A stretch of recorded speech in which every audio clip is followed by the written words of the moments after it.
Hello and welcome to the skating lesson. I'm Dave Lees. And I'm Jonathan Byer. I don't have a festive sweater, although I think these are snowflakes, but I have a festive ring. I have a festive Love the ring. Love the ring. This and that. We're going to be discussing everything that happened at the Russian Figure Skating Championships and Japanese Nationals this weekend. Merry Christmas. Merry Christmas. Happy Hanukkah. Happy Michelle Kwanzaa. Yes. Yeah, it's Boxing Day. It's Boxing Day. Yes. Yeah. Please subscribe below. Remember to smash that like button. I feel like I've been up for hours. I actually a lot of loves were tested this morning already. It almost felt like a new year, day after Christmas, Boxing Day. It does. And so I have a show coming up that I'm preparing to skate in. And because of holiday week, there's no ice because they have holiday sessions and hockey and all of this stuff going on. So had to get up at 5 to skate this morning, and it was super dark and super cold. I mean, my love for coffee was even tested, because I pick it up. So, yeah, I was supposed to get an espresso, but yeah. Do you remember that fluff piece with Tara Lipinski when they're all like waking up early in the dark to get ready? That was you this morning, you and Pat having a cup of coffee. Yeah. When it's that pitch black and you're driving to the rink, it is like startling, and at least it messes with my head. I don't know. I don't love it. So not my favorite experience, but yeah, I have a thing like wake up to jarring fluorescent lights. Yeah. Oh, yeah. So yeah, but no, one thing on the ring, it was fine. But anyway, this was an interesting, usually these events feel so big and the crowd is so huge, and I can't put my finger on why. Both seem smaller, and I know that this championship in Russia wasn't in, maybe the best city, but they have had it there before, and there was a bigger crowd.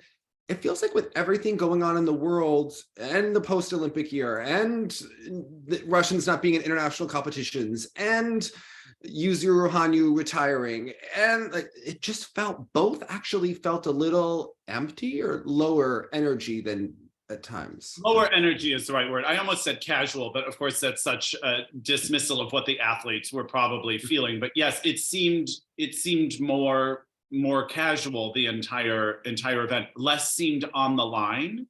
Yes. Maybe, although obviously in Japan, underneath those first spot or two, there were a lot of those next level skaters that were really looking to solidify themselves. So I think it was very competitive for a lot of I don't want to say B level in a dismissive way, but for that the penultimate group. Yeah. And it was interesting because a lot of people also were off their game. Again, because we have in the States, we have nationals mid-late January or something like that. I would imagine the fatigue level, especially for a lot of the Japanese skaters who had high highs and low lows at the Grand Prix final. This is such a fast turnaround. Yes. And I think the interesting part of the Japanese championship in particular is what the selection committee will do now. Mm-hmm. Have they announced that yet? They have, and we can discuss it as we go event to event. It'll be news to me. I haven't seen it yet because I was like, there are a lot of interesting things that have now come up for that. That almost became the most interesting part in how to proceed, I think. Because there were also a lot of people in Japan, for instance, in that 3 through 6 category or 2 through 8, whatever we want to call it, where I'm you'd almost want to send all of those skaters to 4 continents to basically compete against each other again, because I think a lot of questions came up. And Japan did something where they're kind of sending different teams, and we'll have to talk about that because unfortunately 4 continents will actually be kind of dented by some of these skaters not going, and not that the Russians usually go to 4 continents, but usually if Yuzu isn't there, Shoma is there, right? Or somewhat, right? There's a certain level of talent on display. And I'm actually kind of concerned already hearing that Ilya Malinin isn't going to do 4 continents and is likely going to do artistry on ice, which obviously could benefit him immensely, but you start to wonder about star power and titles and what are we watching? And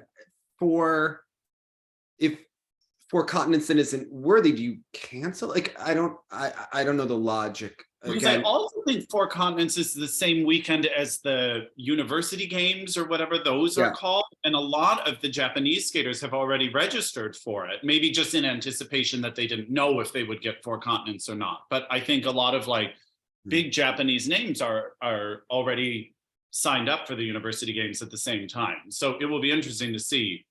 I mean, at a certain point, are there simply too many competitions and not enough top level skaters right now to compete? Usually the University Games is kind of a step down. So I don't know the right answer there, but it just feels a little concerning at this point in time, a little confused. There's a lot of competitions, and remember with pro skating when there's too many events. Well, these University Games, I mean, it's not a very celebrated.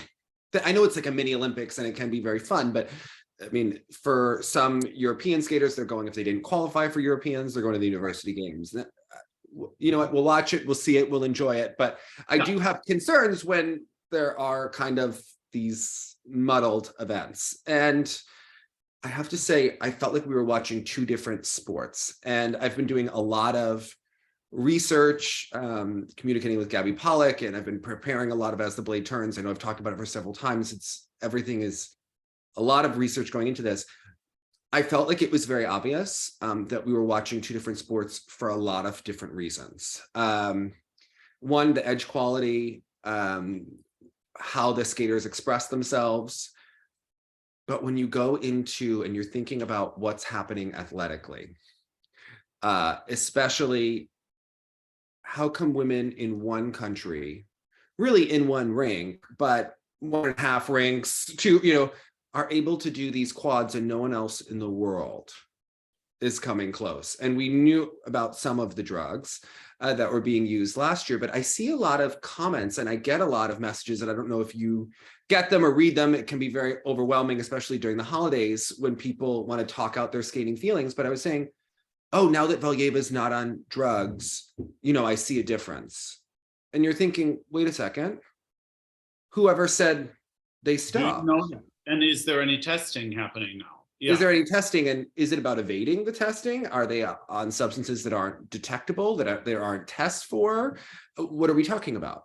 And if she's like, who's to say that she was the only one? Or she the only one caught, right?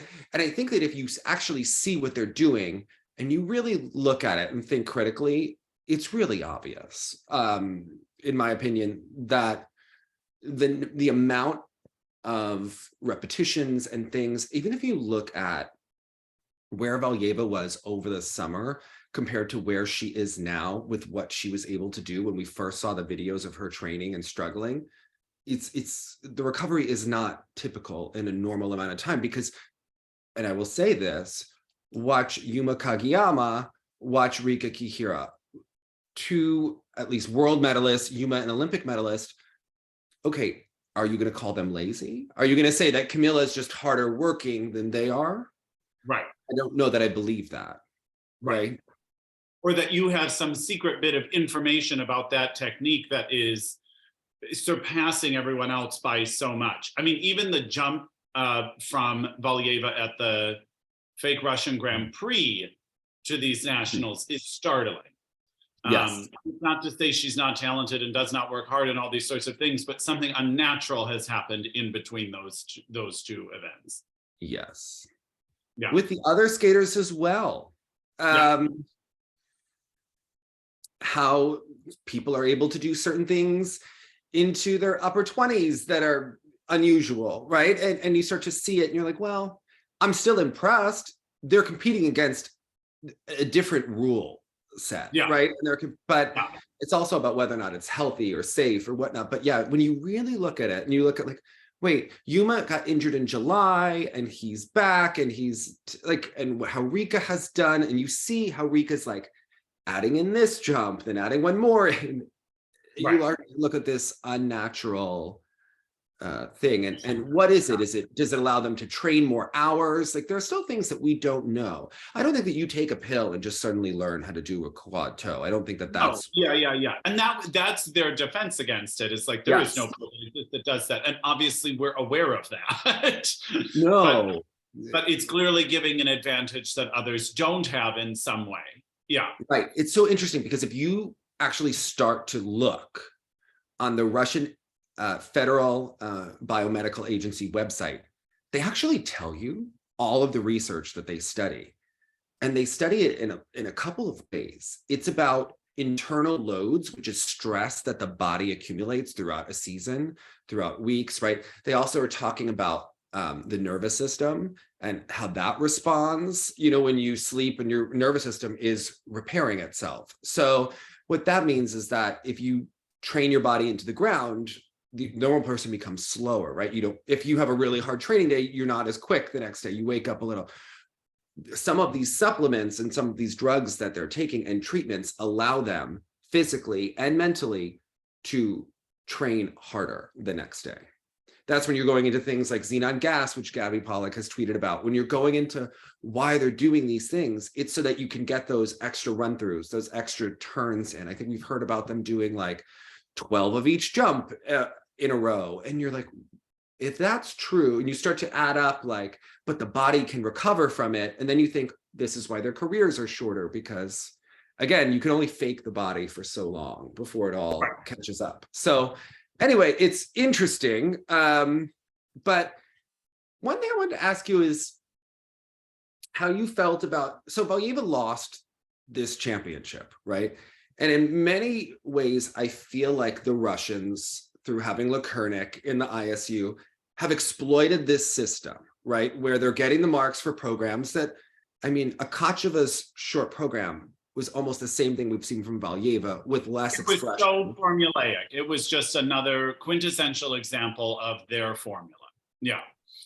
You know what the dress will look like. You know what the music will sound like. You know what the step sequence is going to look like. You know what the opening pantomimes will include. Yeah. And I actually think that Akatyeva has very lovely skating skills in many ways, but I don't see anything. It almost reminds me of a car where it's like this year's model, right? Of the Mazda CX-5 for 2023 versus 2022. Except people really like the 2022 Mazda CX-5. And maybe this one doesn't have as much personality as last year's does, but they're like, yeah, but I like that car. Because it's newer, so it's more reliable at the moment. Yeah.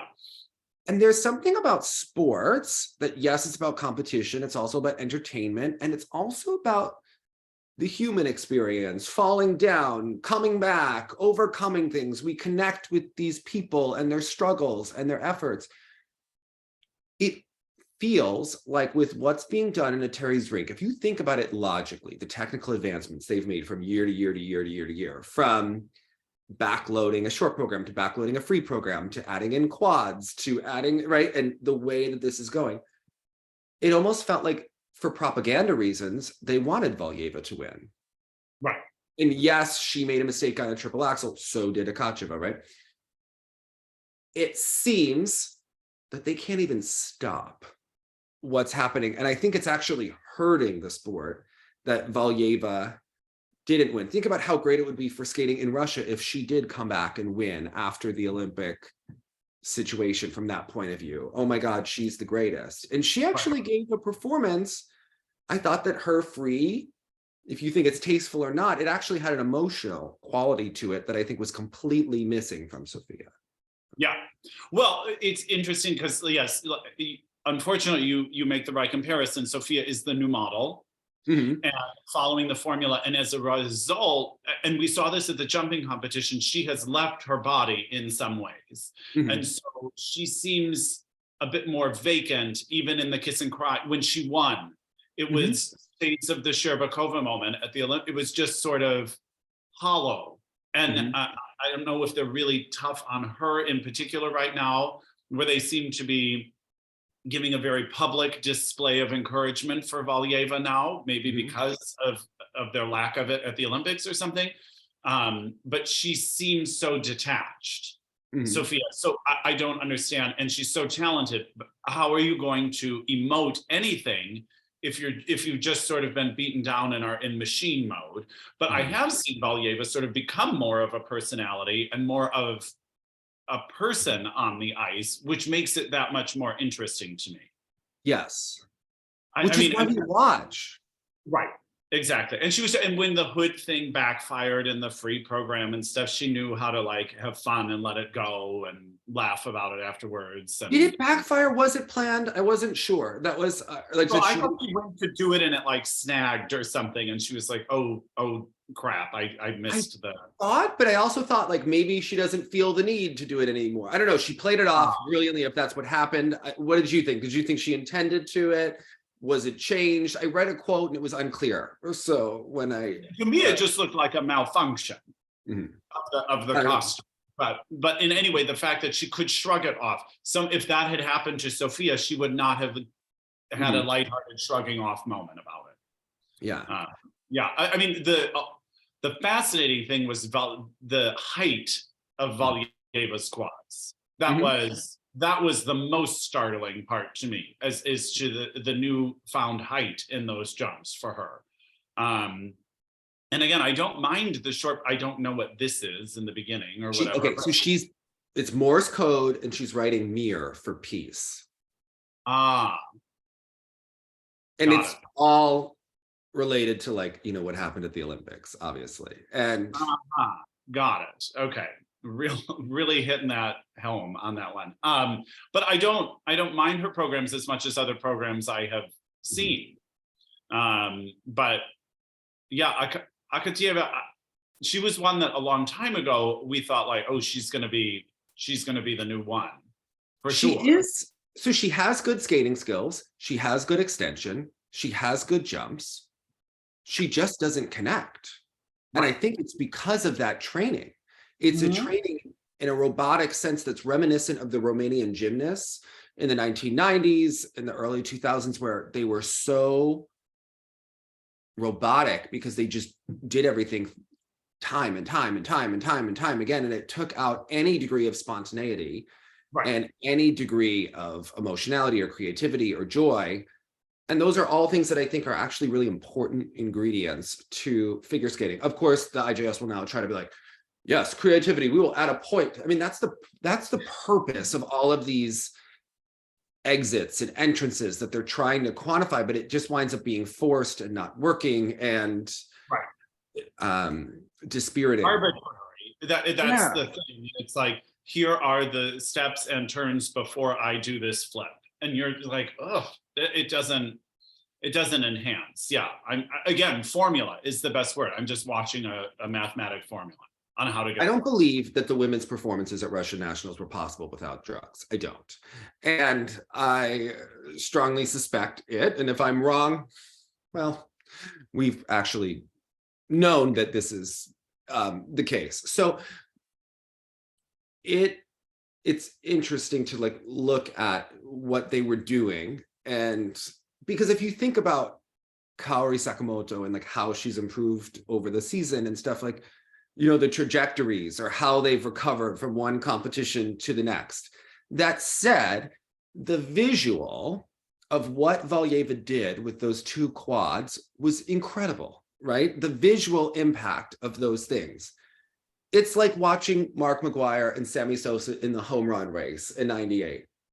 You knew they were taking different hormones and supplements and steroids, but it was still incredible to watch. And I think it's a similar thing, what we're seeing at these Russian nationals. Like, we do know, like, the willing suspension of disbelief is no longer really existent, but it was incredible to see her do that. So I was torn. Do you watch it? Do you not watch it? Like, I'm gonna watch it. Yes. And then torn because you see those two quads and they're magnificent. But yet the means in which they were undoubtedly achieved, and then it does take away. But you're right, to see those two quads in the program was breathtaking.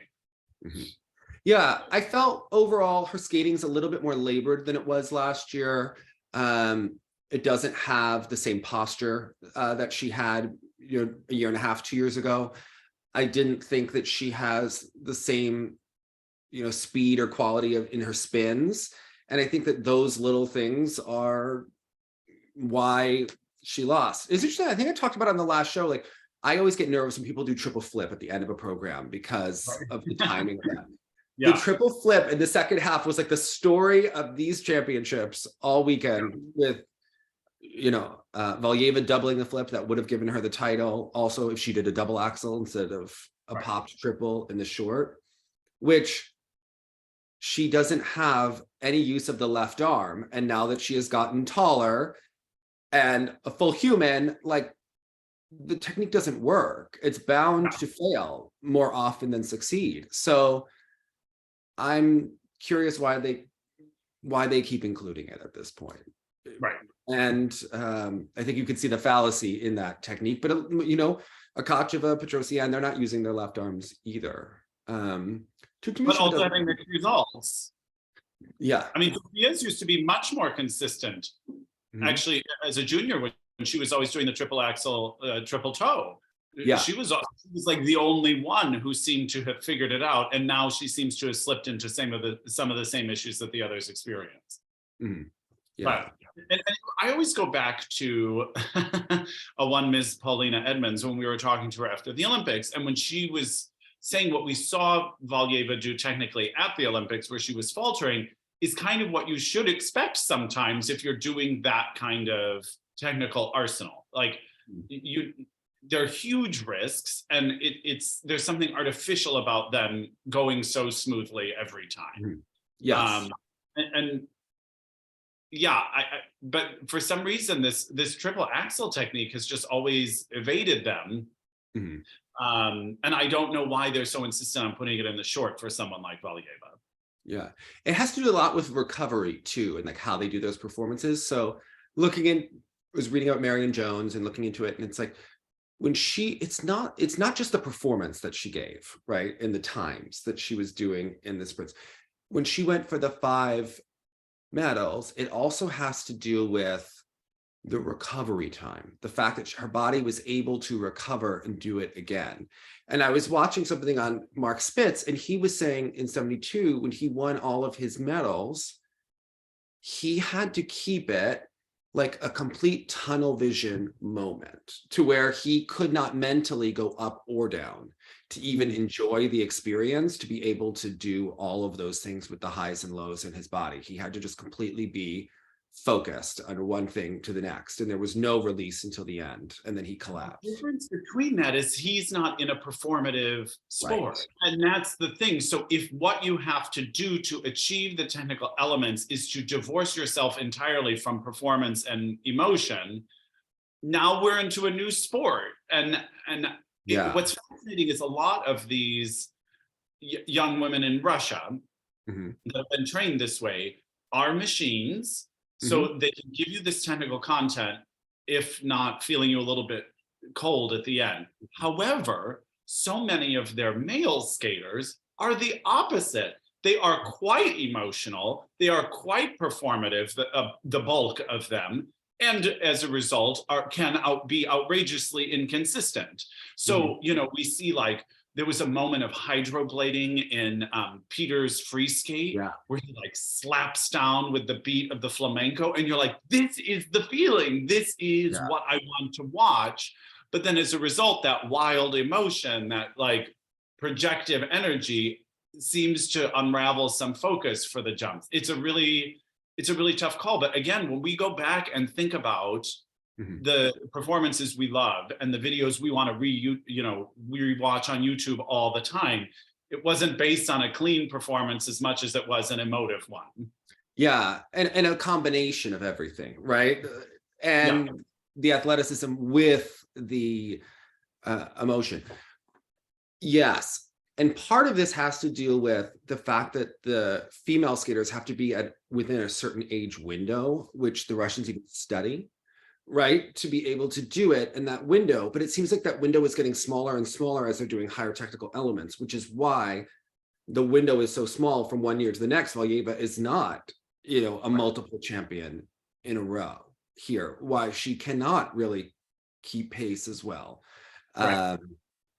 And the men mature later, and there's something about a female psyche versus a male psyche, and you're seeing, but even the men, though they're inconsistent, I enjoyed watching Petr Gumenik more than I enjoyed watching the female skaters. And what a Johnny and Evan moment for Peter and Semenenko to have the exact same score at the end. Unfortunately, meant Peter was second. Obviously, this whole conversation, it's no surprise I preferred Peter immensely because he gave so much more of a performance. And that's lovely that Semenenko decides to change his hair or whatever is going on. But to me, if you're going to be known as the jumper, the jumps need to be a little better looking. Yeah. So because he doesn't give you the program or same kind of emotive performance that a Peter does, but yet his jumps, although they may be done, they're not very attractive. And it confuses me that he's with Mishina because he lands in these sort of like hunchy positions all the time.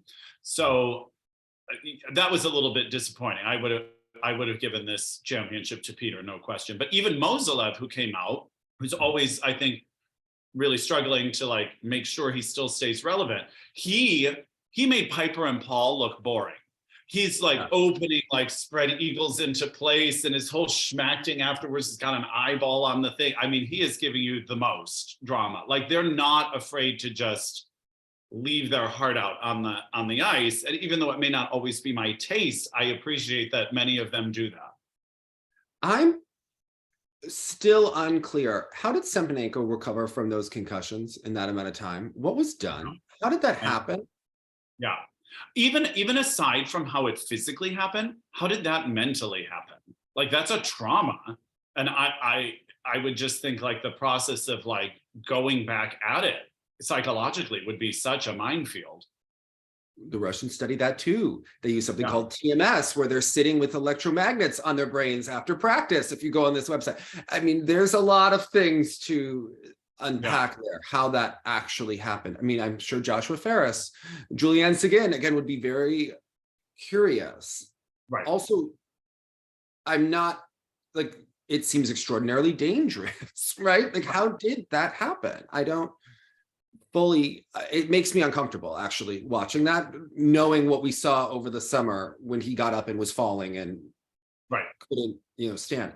And that was very brushed aside in the Russian figure skating media and never really discussed or revisited ever again. I personally respond to Peter's skating much more, like you do as well. Yeah. I would always give the nod. To me, Semenenko's components are horrid, but and the GOE on the jumps, they may be rotated and things like that, but really they're not as pleasing to the eye. Now, this is just a silly aside. For those that watch Drag Race UK, there is an Irish drag queen named Bag of Chips, and I'm pretty sure that's Peter's coach. Oh. Peter's coach, who like had an emotional breakdown after his short program went well. There was something like, I don't know what release that was for her, but I was loving it for her because I was like, yes, bring the emotion, bring the joy, bring the drama. I love it. I really love the effect of his costume and the feather or whatever, like in the air and his hair and the whole aesthetic. I don't know, it really works quite well. Yeah. I actually wish he could lean into it even more, although in this judging system, it's challenging to do that, but not really rewarded. I thought that he really has something special. And again, momentum even from the jumping competition. So he was really giving you just that part and then was giving us these performances here. Again, I'm telling you, it was that slap on the ice during the flamenco slap that I was like, woof. Well, his edge jumps are really spectacular. And his skating skills are quite good. I wanted to point out also in the women, did you notice that Tuktamysheva like tried to be artistic? And like the spiral she did at the end of her program to me was more impressive than her triple axels. Wait, your internet just froze for 1 second. Who are we talking about? I was talking about Tuktamysheva being like soft and artistic in that choreo sequence at the end of her program. There was kind of a settled feeling to it where, again, I think she has that as a person, but sometimes she turns that off during the program. But these programs were much warmer. I don't know. I was digging it. I've missed her sassy free skate from last year immensely because it's so fun. But the end of her free skate at Nationals had a real moment for me, and I was happy to see her on the podium. The one whose music did you hear the lawnmower and Petrosian's music or the bees I don't know what that is. Who ever thought that again, they're not skating to music, Jonathan. It's noise. It's background noise at this point. Right. And this whole aesthetic that Akatyeva and Petrosian have with the leg and it's hideous for me. Yeah. I couldn't reward it points. Yeah. Petrosian also doesn't finish her crossovers and they're choppy. It's supposed to be like messy, so it looks more detailed and busy and fast. Or so. It's very distracting for me. I will say Petrosian has a real character to her that comes out, this like feisty Katerina Medvedeva quality. But they can't show it off as much, although I love her singing along to Edith Piaf in the short program. I find it very charming, but her skating is very rough around the edges, from the crossovers to her air position and her jumps with the wrap. And I don't know why that quad loop was in her program. I wasn't sure. They kept showing a slow-mo of her like almost begging Terry not to do something before she went out for the performance. And I don't know if that was the quad loop, but you would imagine. Yeah.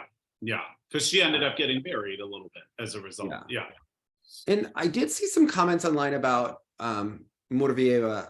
I have to say, for being tall, she is the opposite of the kind of tall skater I think you like, because she doesn't know what to do with her limbs, and there's no stretch or musicality going on. Yeah. You almost need a different approach, because what's so exciting is when you own that height and take up all that space and extend it so much more, and you become so noticeable. But instead, it seems to be an apology for it, like a shrinking to try to fit all the moves that people much smaller are doing. Yeah. And unfortunately, her free skate, even the costume, I could tell, oh, this is a program I'm not going to like. I don't know. There was one of those things when it comes out and dressed like that, you're like, oh dear. Oh no. You know exactly where it's going.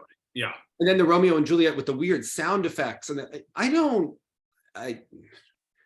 did the Russians get from the ballet to that Romeo and Juliet edit and Petrosian's music? Buzzing bees of lawnmowers. Yeah. I don't know. But it always kind of was that way with, even back in the era of like Soviet skaters. I mean, the women, we're like in a different camp than seemingly the Paris skaters. Yeah. I'm unclear. But again, Tamara Moskvina has given us some of the most brilliant programs of all time. And she did give us this Elvis free and Valieva and Vasilyev skating to the final countdown. So again, I am slightly confused, but But at least with her, she's trying it all. That she's run the full gamut. Yeah. My favorite Paris program here, I actually think, was probably the Boikova short program. I thought it was skated the best, and I thought it was very effective. I think it's what Ashley and Tim always thought they were presenting. And then to sort of see them present it, I was like, okay, this is good.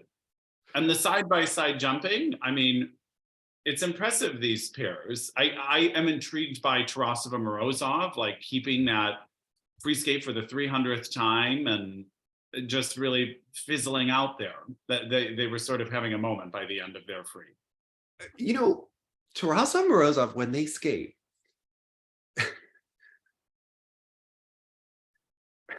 I don't know how to put this politely. To me, all I'm witnessing, what I'm watching, is like what a Terry and Danny G must think about the relationship between men and women, right?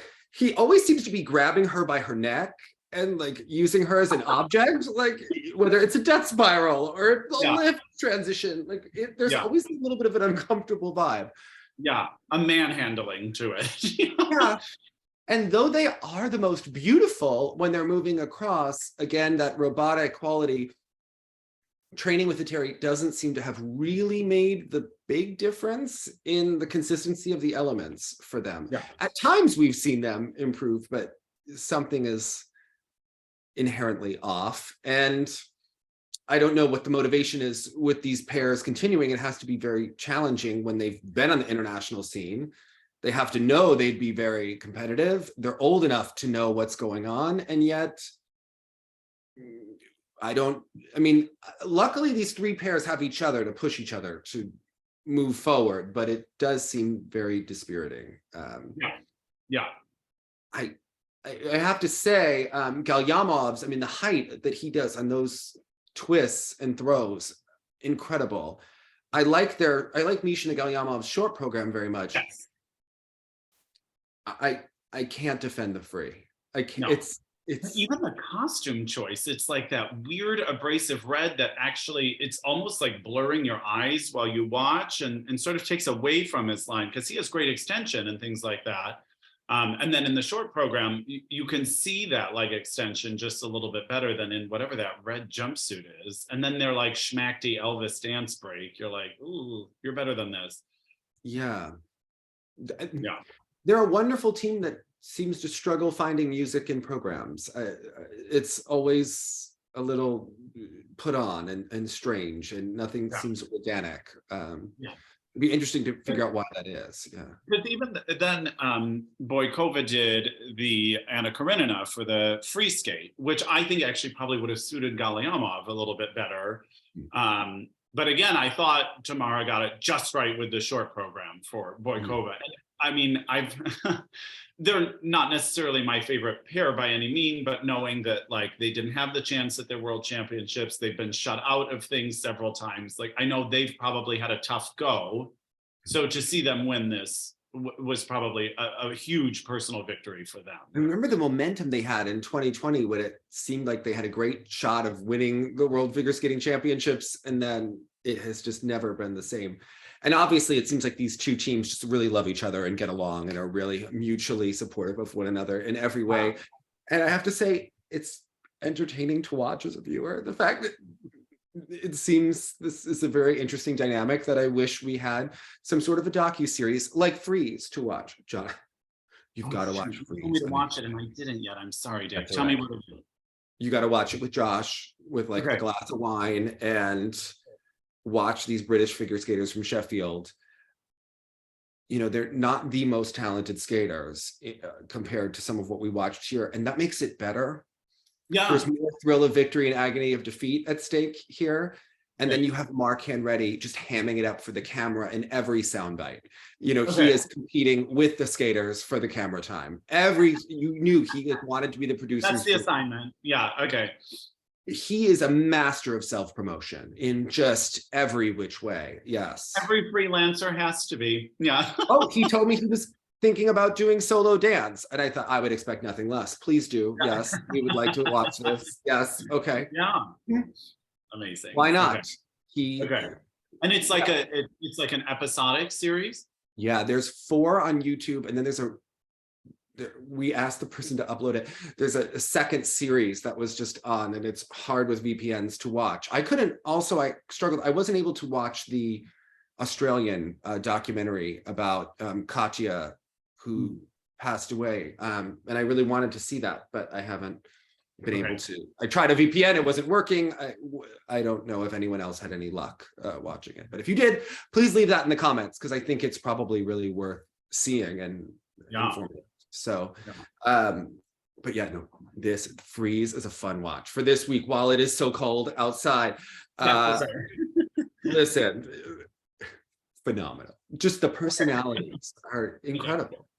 Okay. You know, they don't have that robotic quality of Sofia. You know, they're not over rehearsed. Yeah. Okay. No. Okay. I mean, not at all. Okay. No. Over rehearsing is not. From people that have skated in Sheffield, letting us know that full run throughs aren't really a thing. So this is extremely. There's also a skater who told us something curious, that she didn't believe. however you slice it, I don't know if they edited it strange or what she was trying to say. She was trying to say that she had never seen a skater perform to The Show Must Go On before. And I didn't know if she meant a man's voice, and they edited that part out because they didn't know. But yeah, not an informed skating viewer. But this was a senior league trying to get the score so she could go to the Olympics. I was confused. I was confused by this statement. She said it. I didn't say it. She was just skating to Moulin Rouge and thought it was extremely original. And I think a lot of skaters, when they choose such tired pieces, really think they're doing something innovative. I remember, like, even back in the day, Max Aaron telling us about this crazy new piece called Carmen he was going to skate to. And you're like, it's got to be a joke. This is like a spoof. Yeah. Okay. Yeah. But yeah, also in the ice dance event, Hudarbadieva and Bazin, we knew they were going to win because they were the only team still standing. Your favorite ice dance team had to withdraw. Annabelle and her partner, Nikolai got in the middle of that partnership. Diana Davis and that changing citizenship, which all of a sudden everyone seems to have forgotten. Of course he can't leave because he wants a green card. Right. And they have this whole backstory about agents coming to it's very curious. And his father's an actor. I'm just going to put that out there. And when he gave that interview, it seemed less than believable, perhaps. But yeah, there was no ice dance field here. They couldn't even get Sinitsyn and Katsalapov to put something together. Right. It was a rough watch. And it didn't and it looked like Hudarbadieva and Bazin were still nervous even without competitors, and they've seemed more confident in the past. But yeah. The one thing I was going to ask you about, so I watched Mark's short program, which was obviously tough, and he looked very in pain the entire time. And then he withdrew after, right? Yeah. Yes, so he withdrew after the short program, after he wore that turtleneck to the stars. That's right. And then citing an injury? There was so much illness and injury going around. I don't know who's sick and who's injured anymore at the Russian Nationals, and what is what. He looked unwell from the beginning. And what he can do is sell a performance, and he was looking very pained and just behind all of the music in it, and something was very wrong. Yeah. So that unfortunate. But yeah, no, that was clear. I don't think he was his best self at this championship. That was clear. Did you see the Diana and Gleb performance from the Christmas show? I can't say I took the time to watch that, Dave. How did it go? I would have just given them the Russian title and played it on some sort of a monitor at this point. But we did have a boots on the ground report of someone who drove from DC to see Terry in person. And her name is Natalie, and she gave a great thing. And I thought, why not share this for everyone for, a Christmas present? Okay. I sat 2 rows behind Terry at Ion's Christmas show in Leesburg, Virginia. She was scrolling through her phone before the show. Her phone background is a photo of Diana. At the beginning of the show, a phone went off that was connected to the music toward the beginning of the show, and she threw up her hands. Terry didn't clap for anyone until Diana and Gleb. She was her icy self. She did wear jeans with her Kalnick sweater, which she used to cover her face. She tried to be all incognito. Diana and Gleb closed out the first half of Ion's Christmas show. They did what looked to be their free dance. Then she provided the video, which Terry then put on her story. So I guess she's, big fan. She's always watching us. Yes. Yeah. Love it. Hey, EG, how you doing? During the ice resurface, skaters lined up to get photos with Terry. There was a skating mom who asked her what she was doing here. She looked kind of annoyed at that question. She took photos with everyone who asked. I got one myself. Diana sat with Terry a little bit before the finale. Terry was using a lot of gestures while speaking with Diana. She sat through the show, through the finale. So that's what the gist of what I observed. The 45-minute drive from DC to the suburbs was worth it to see Terry. So, thank you, Natalie. That was on the ground reporting. Yeah. Okay. Yeah. Boots on the ground. Yes. That's right. She was the one that gave us that video, doing God's work, right? Exactly. Didn't you ever want to go to a Christmas show in Leesburg, Virginia, and see a cherry? And take the video Terry would then post. Yeah. I really liked her blue coat this weekend. I mean, did anyone else? I mean, you got to give props. She looked completely bored backstage. There was actually this weird camera during the Zamboni break where they showed her in the ballet room in the arena, just like on her cell phone, but just like walking. They had a couple of shots with Trenkov as well. They were just like showing him like kill time backstage. And I was like, what exactly is this monitor here? Yeah, I didn't understand. I have to wonder, we see so much of the coaches. NBC always shows us the families of these athletes. You even know what they look like. How come we never see I mean, come on. Russian coaches always teach us that if we want to know what a skater is going to look like, look at the mother. Why don't they show us the mother in the audience? Right. And I believe the one person who was really missing was Grandpa Valiev. I mean, I wanted to see him maybe with a glass of water. A bottle of water, yeah. Come on, with a Poland Spring, you'd kill for it. Wouldn't you? Front row. Come on. I want to see this man at this point in time. What does he look like? He drove her to the rink every day. Come on. He could have been there to give a hug. Yeah. All right. So, okay, moving on to Japan and the other portion of this event. Do you want to go women's event, men's event? Where do you want to start? We had a pair event, but they're, they had an airline issue? An airline issue, which is every skater's fear and nightmare. And really, Japanese figure skating says they're the only pair really worth watching at this point in time. So, yeah. Why don't we start with the ladies? Because that was the one where I think I had a lot of questions going in. I sort of had anticipated a Kaori Mai 1-2. Mm-hmm. I wasn't sure of the order, but going in, I mean. Yeah. But what was so interesting to me was everyone underneath it. Mm. And so one of the skaters that was newer to me, and I don't want to mispronounce her name because it looks like Amy, but maybe it's Ami Nakai. She does the Miss Saigon. Yes. And of course, there's always that moment when you're like, oh, goodness, it's a 14-year-old skating to Miss Saigon. But she did just like overture, like instrumental versions. You love a child hooker program more than. No, I don't. But I wonder why skating loves it so much. But I thought by just using the instrumental, they kind of avoided that. And she sort of had a moment for me. I really enjoyed familiarizing myself a little bit more with her. We had seen her, obviously once or twice during the fall, but it was nice to see her do so well here. A lot of people struggling here. It was sad to see Mana Kawabe not have a better outing here. I know, but I have to say, this Madison Hubble free music works very well for her. Yeah. And I enjoyed it. Again, the flip at the end of the program was her downfall. Yeah. And I really love her skating.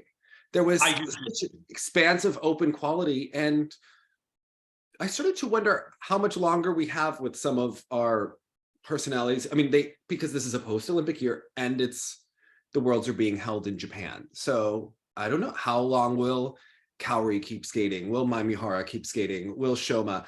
I do think Mana Kawabe is someone that is on the rise and seems to be figuring it out. She seems very close. Obviously, this is a big step back from last season. I think she's retooling. And and I think it could be worth the wait. I think what they're seeking to achieve could be worth the wait.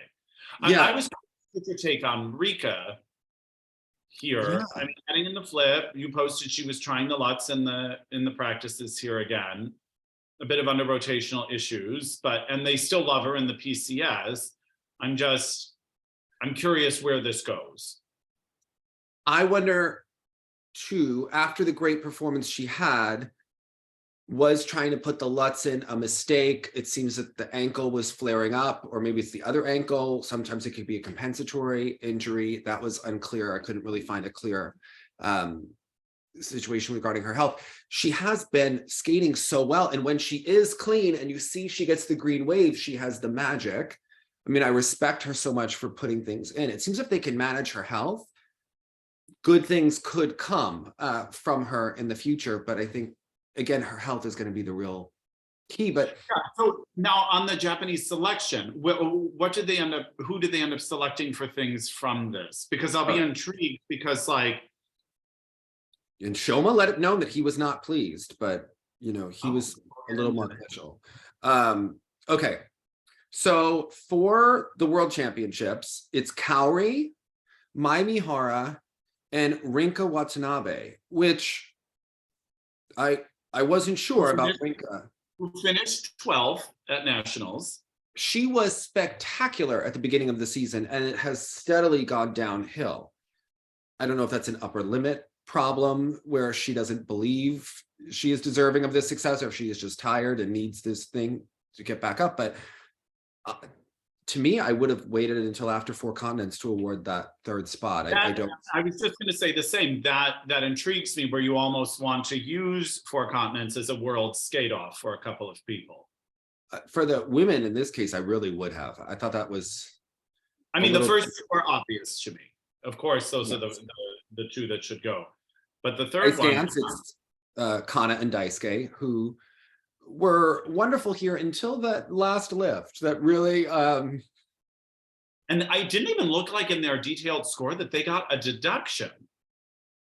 Like the -1 for the fall. I think they really thought they had lost it. They were so dark in the kiss and cry, and I think even they were a little shocked. Wait, I'm pulling up the enhanced protocol. So Marina came through. Okay, that's. Yeah, they did not get that like -1 deduction for a fall. Oh, yes, they did. Excuse me, I'm being an idiot. They got 2. Okay, never mind.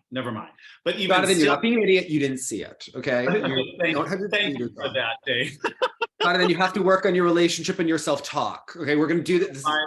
Yes, thank 2023, you. Self-love. We had a discussion before this show. Listen, yes. But they were still almost 4 points ahead. Wow. That was intriguing, because again, they can do some pretty cool stuff. It's just the lifts that get a little scary. And she's hitting a beautiful position, and I don't know how it is possible for her when she must. One thing I will say is that they have 2 very creative programs.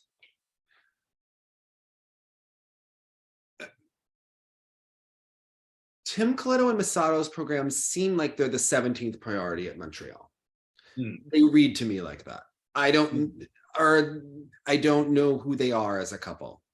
Yeah. I did not like the 5th element. I was open that I didn't like at the beginning of the year. I stand by it. I just don't think it was the proper vehicle. And yet, we can obviously all see the mistakes that Kana and Daisuke made. I don't think that their free dance was one of the best phantoms I've ever seen, but it did have a point of view. And they were very active. Do you know what I mean? They definitely told a story. I think it was an overall miss. I hope if they're back next season, they will have retooled and gone back to something a little more interesting. I think the rhythm dance is very effective. Yes. And Marina did some really interesting things. There's a lot of like hops and jumps and like little Kevin Amos things in there that aren't really edge work, but they add to the overall effect of the program and make it look even better than it may be technically. They were interesting because in ice dance this year, it's so fascinating, this like go up to the judges and then roll around on the floor requirement or whatever that is. Yes.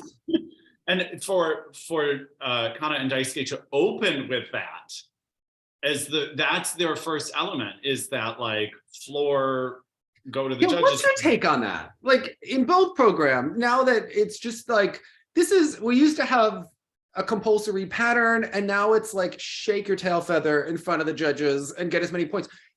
On one hand, I think it's great for viewers, but then I feel like Sam the Eagle being like, there's nothing sacred anymore. Like, what is happening? I don't know. I like to have fun, and I'm like, what are we doing? And what I like is that they're trying to take amount of points. That shake your tail feather moment, it's very important in ice dance. Yeah, in the I mean, yeah. what I like is they're trying to reward big for the creative performative quality, but like this particular iteration of it where everyone's on the floor and stuff and kind of it looks a little exhibition-y, a little rough around the edges, even in this iteration where it kind of slides under Daisuke and stuff. It's kind of cool, but kind of clumsy for everyone at the same time. So again, I like the idea of them trying to give more points to sort of creative choreographic moments. It was just this particular, it had to be by the barrier, and I don't know why they put so many parameters around it. Listen, it seems like the more you can perform like a 90s club kid for this sequence, the better, right? I mean, we're seeing who's getting the points here. We want to see Lila and Lewis. We want to see Paul Poirier.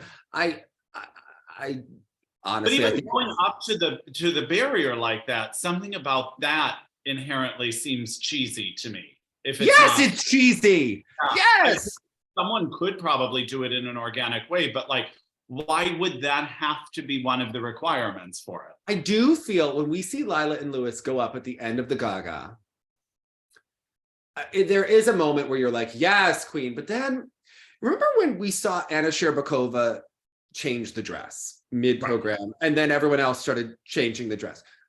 There's something to it where we're like, here it comes. Right. She's going to change the dress. Yeah. Here it comes. You know, the first time it's fantastic for that average viral moment, but after a while, when they do the same program all year, it does have a cheap quality. Yeah, well, you know it's coming. Yeah, 100%. Although what I will say about theirs is it could have been, that move could have been in the program, even if it wasn't a requirement. Yeah. Whereas like when I saw the kind of Daisuke one, I was like, what are they doing? Oh, right, that requirement. They're putting that in because of the requirement. So yeah, in that way, I do like that in the Brits program. It did seem like something they might have done anyway. I like the dance is trying to evolve and make it something. It is perhaps the discipline that is doing the best with the IJS, I think, at this point in time. Although one thing I will say, I really do love the ability for a skater to land a big jump like a quad toe and do the step into the double axel, or when Ilya Malin does a step triple. It's this thrilling. One, like the sequence of the weekend, everyone was doing double axels after stuff, and it was so lovely to see, because I have to tell you, I have grown so tired of those hideous Oilers. And I don't mean that all Oilers are hideous, but most I see are like covering up a bad landing, recalibrating, and then launching into a frantic triple toe or something like that. So that was becoming very unattractive to me, those like big awkward twists over in them. So to see these double axel sequences is much nicer. And I think also, as you mentioned in a previous episode, much nicer than sometimes the frantic 3-jump combos. Oh, since the days of Caroline Zhang, Mirai Nagasu, and Rachel Flatt and Ashley Wagner, when you're like, okay, please rotate the double toe double loop. And it's like on the ice and you're not sure, was that really clean? Was it not clean? Yeah. I don't have great affection for the double toe double loop part of this combination, so I love to see it. I like the smoother about that lead into taking off the axle is that second jump. It's really lovely to see, and really everyone was doing it. And Shoma with triple axle, double axle, double axle. That was cool. That I felt like I was at the jumping event again, except it was very artistic as well. So yeah. So wait, did Japan say who they were going to send to 4 continents for the women? Yes. Because that's what intrigues me. I would have sent almost everyone. Here's the thing: is that they're sending Rinka to both events, and they're sending Hana Yoshida and Mone Chiba. Now, Mone is very interesting. A Japanese skater choosing Schindler's List and Butterfly Lovers. I mean, okay, well, yes. I don't know that. It's just curious, but she has a lovely lyrical quality and moves very well. One of the strangest falls we've seen in a while, when she missed the landing on the Lutz in the free, I think it was, and she just went down on such a side thing, and then she ended up like a submissive dog position, like she was like flat on her back and her limbs were all sprawled out. Like it was a really disruptive, unusual fall to have seen. I can't say both dance teams are going to 4 continents, and Riku and Ruichi will be going, and hopefully they can drive and not have to fly with their skates. They're sending Kaomura, Shun Sato, and Koshiro Shimada. I have to say, this particular group of Japanese men, okay, Shoma is wonderful. Kazuki is so charming to watch. I wish he would stretch his legs a little bit more at times and just relax on his quad entrances. But the lack of personality and individuality from some of the men that we saw at the Grand Prix final becomes a tough watch, especially. Yeah, sorry, I'm like so excited because I've wanted to ask you about this all day. Sometimes I'm having a moment when I'm watching skating, and then I'm like, check in with Dave to see if you're actually thinking a real thing or if you're just being crazy. So I agree with you, and we've talked about this. Some of them have become a little bit general, a little bit like get the job done kind of approach, and I understand. Shun Sato was randomly tugging my heartstrings this weekend. Really? He gave me a couple of moments. First, he did the Ukrainian, like the bell carol for the short program. And then in the free skate, like there were a couple of moments where I was like, wait, I think he is not in that group of sort of more generalized skating. I was kind of feeling it with him. He was not one of the worst offenders. But yeah, I became a fan of his, especially when he was up against other people, you know, Sota, who was mechanical, trying to get the job done, but then not getting the job done, which then left it. Okay, so Sota's costume for the free. Is he trying to convince us that he's Yuzuru Hanyu and like have a positive association? It becomes a negative association for me because I think you don't have the charisma or the... Why invite the comparison, actually? Yeah. Yeah, in the beginning, I'm like, well, it's a nice aesthetic. And then I'm like, well, but actually, I don't find that you have this performance character, but it seems like possible for him.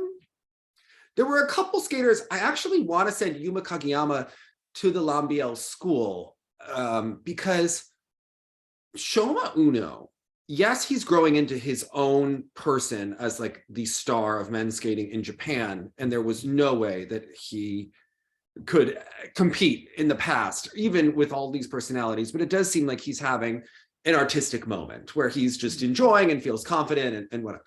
And he seems to be more consistent and working with Lambiel and the content that they put in, although he did make some mistakes in this. But compared to, remember, a Shoma of old, I mean, this is no comparison. The control is phenomenal, whatever they're doing.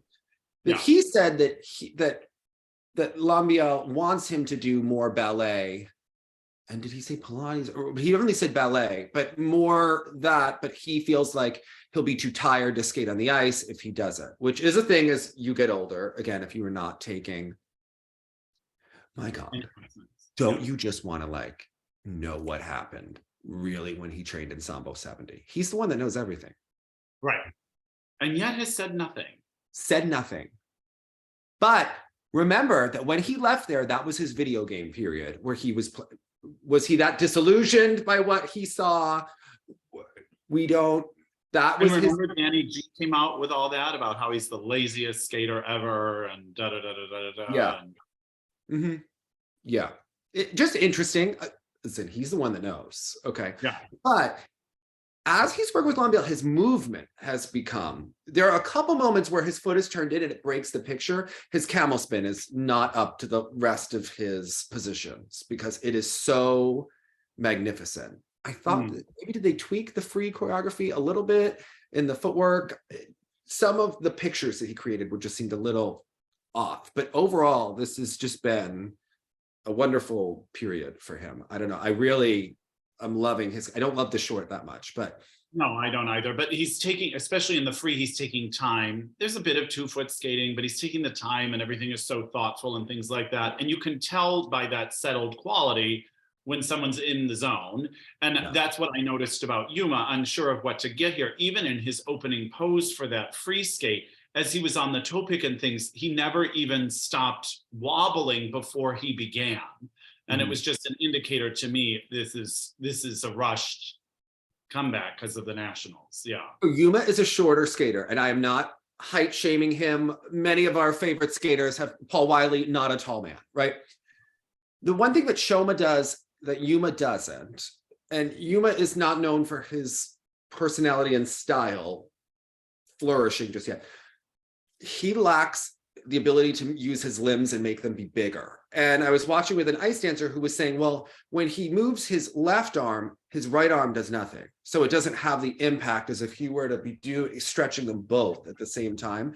And I think when you talk about the Alexander method, I think ballet, Pilates, I think working. That air, it's that air in between the torso and the arms. Yeah. His jump technique is so wonderful. And I know he's working with Lauren Nickel, but without working with that person every day, maybe he does need to visit Lambiel or spend some time with someone that's going to force him to really stretch, because it is an inherent ingredient missing. And you could see they're trying to come up with ideas to bring out his persona on the ice. But I think all of that had to be just so overshadowed by coming back and wondering what was possible and all that sort of stuff. It was a very valiant, noble, respectable effort, but obviously it just felt a little soon. Yes. I think it'll be fine. It just felt a little rushed. I thought his quad sow in the short was phenomenal. He gave a great jump. I thought, oh my gosh, he's back. He's gonna nail. Mm-hmm. And then unfortunately, I just think the training time wasn't there, and the confidence probably wasn't there as a result. So now I know that I'd be interested to know why Shoma repeats the jumps he does. It'd be interesting to hear that. His quad loop is so beautiful. I wonder if he could add that as a combination with a quad. Maybe he can't get the triple toe off, only a double, but it'd be interesting because that is such like the best quad. Yeah. It's quite magnificent. I really love it. And I think if he could repeat it or replace the jump with it, I don't know. It's so magnificent. Just the way he sinks into the ice with his knees and his right over his hip, over his leg. Yeah. But now, so you were saying Shoma was unhappy. Why? Because he's not going to 4 continents? I mean, he seems upset that Koshiro Shimada isn't going to the world championships. I see. And we know that Shoma's an emotional boy, and that's why we love him as a skater. I agree. He had a lovely outing here. He was 6th in the free. I think, he benefited from other people making mistakes, and he's very talented. I would not send him to Worlds yet either. Remind me who you said the world selections were? It's Shoma, Kazuki, who, he had the Hail Mary performance. I love his skating, but I didn't expect him to finish as high here. And then Soda got the nod. So with the seasons, Kazuki did really well here. It was great to see. I wasn't sure if they were going to send him or what they were going to do. I love it. I'd love to see it. I think he is wonderful. I think this will be a great experience. I'd love to watch his skating. I wasn't sure after the Grand Prix that he had. And really a shame about Kaomura, who I'm sure they were ready to send. And I love his short program the most, but that was what really betrayed him here, because coming back from 13th, it was not, but he was 2nd in the free. So they had a lot of tough calls to make. That white and gray jacket was not the right call. The blue one was better. I don't know that this Beauty and the Beast was the moment. Although it got him 2nd in the free, and it has some moments, but what's also so weird is by the time they get into the actual vocal thing, there's a disconnect for me, because the music is of quality, like that overture music, and it starts this instrumental vibe. Then now we've shifted over and we're kind of into a cheesy Disney Broadway moment. And then the song ends and it feels like the program should end. Because then we go into the Nancy Kerrigan segment. Dun, dun, dun, dun, dun, dun. Yeah, exactly. We need to send Mary and Ann over there to work with him on his. Yeah, if you want to do it, just roll in. Yeah. Oh my God. Paul, Ann, and Mary should get on a flight to Japan and we can just fix this guy. Okay. Yeah. Don't use Ryuichi's travel agent. Yeah. Yes. That was punny.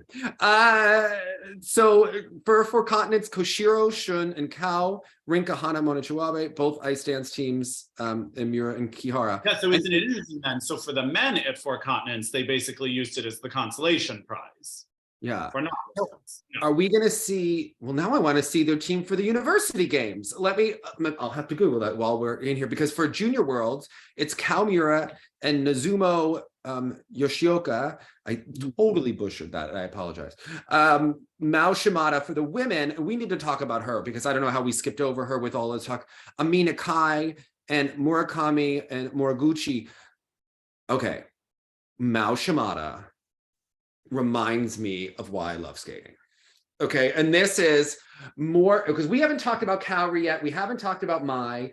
We haven't talked about Mao Shimada. Mao Shimada, the second half of that free skate makes me fall in love with skate. They don't overload it with combos. Her landing positions and the stretch, her spiral. I fall in love with skating again when she is on. For me, she doesn't always start that way. No, with that triple axel and that quad toe. No. And for me, and like there was so much like hesitation and so much pause and so much like it was weighing over her. And so much for me of the spell that can be cast is done within the first 10 seconds. So it's always hard for me because I basically disconnect from her and then have to reconnect with her through the program at some point. So like for me, Ami was a more entertaining skate, if I'm being honest. I disagree, but we're all allowed to have our own opinions. But you know, I'm just gonna say that I stand by mine. I really love her skating so much. Yeah, no, it's incredible. She gives me like Mao Asada joy, right? Of like young Mao before Mao lost her mom, and like to me, it's just that innocent. Like I don't know, I just love it. If I can like forget that she's coached by Mia Hamada and what we know about Mia Hamada. And, you know, I don't want to listen, my girl Marin Honda didn't make the free here. And I blame Mia Hamada for breaking her spirit. I must say, I don't know if that's true, but in my mind, decided it was. Yeah. Okay. Yeah. Oh, for the university games, they're sending Yuma, Shun Sato, and Tatsuya Suboi, Rion Sumiyoshi, Mai Mihara, and Kaori. Jonathan, we may need to go up to this competition. I mean, I'm just like, would they want to do that instead? Ting, your girl Ting is going, and we can watch Din Tran, Yilim Kim, Dabin Choi, no Unsu. I mean, but so like Yelim does not want to go to four continents, instead wants to go to the university games. That seems an intriguing choice. I mean, it's Korea. Are they going to send her to both? I don't know. Could it be? Is it like really the same weekend, or like this is? Okay. I don't know. We have to look at this calendar. Like when is U.S. Nationals versus this? But I mean, Lake Placid in January. I mean, this could be lovely. I don't know. I'm intrigued, but yeah. I wish that Rika Kihira were going to do Titanic. Maybe we can manifest her being the alternate in some way. Kaori is not going to four continents. She's going to the university games. You know, that was the whole thing that they said that her studies were hurting her this summer. I don't know if I believe that completely, but it does seem like she's finally getting back into peak Kaori, but she seemed very focused. This was sort of like a different energy she brought to this competition that I had not really seen from her before, in the way she was sort of ticking off the elements. And her response at the end was fascinating in the kiss and cry when she realized she won. Yeah, she really held it. I think maybe losing and bombing at the Grand Prix final was the best thing to happen to her after winning Worlds and all of the success from last season. It seemed like it released her and allowed her to get focused. And she has been a very relatively consistent skater throughout her career, one of the more consistent athletes. And it seems like the combos in the second half of that free have really been challenging her this year. I missed the red dress for, she could wear this blue one in the short. I mean, it's nice. Yeah. I missed the red. She also seemed to be resting during that footwork, really thinking about those combinations in the second half. It does seem like she needs to maybe go to Chicago and work with Rohini on the short a little bit before. Yeah. Because I think that's the masterpiece. I think it just could have been almost too much. Mm. It was like she needed like an in between that program and this program sort of like thing to get that idea started. Yeah, I don't know. I mean, listen, parabens to her doing both triples this weekend and really coming back. And Mai Mihara seemed genuinely delighted for her. And I mean, Mai is just like a sweet energy to her skating. So it's nice to see her do well. And the short program was lovely. Little mistake in the free. I don't think the free is the best music for her. No, it doesn't capture sort of the effervescent joy she can have. So you sort of miss out on that sweet storyline. Maybe a Sound of Music sing along. I don't know. I miss. Lean into it. That's the energy. So just go with it. Yeah. Yeah. She's Julie Andrews running in drapes. I don't know. She loves skating and we love her. But and having the season, I think she has worked hard for and could have had other seasons, but did not. So it's nice to see her consistently doing very well this season. Marin Honda says she's going to do one more year. I think she should do solo dance because I don't want to see her not make a free skate. And it's still as stunning as ever. And her dress was gorgeous and she's gorgeous. It was just, you can't do it with a triple sow double toe. Ask Rika, you know? No. She's great. I mean, I want to see it more. What was your moment of this weekend for Russia? I mean, is it allowed to be from Russia? I know we're not. Yes, it's allowed. It was the Peter slap on the hydro blade and the free skate. Nice. Like that gave me I was like, yes, skating. To me, it was Mao Shimada's spiral with an honorable mention to Elizaveta Tuktamysheva with her surprise spiral and Valieva's quads. Yes. And really quickly, it should also be noted, Italian nationals happened. Yes. Daniel Grassel, who was not well. Remember how excited we were that Daniel Grassel switched out those ugly pants? Yeah. He gave him the Semenenko. Now Semenenko wears it for the short program. They're the exact same ones, but he was in fourth there. But and then French nationals happened where we had Adam solid and Kevin doing a nice job, just still not adding the quads yet. So it's all happening. More to come. Hold an edge and look sexy, everyone. Bye now.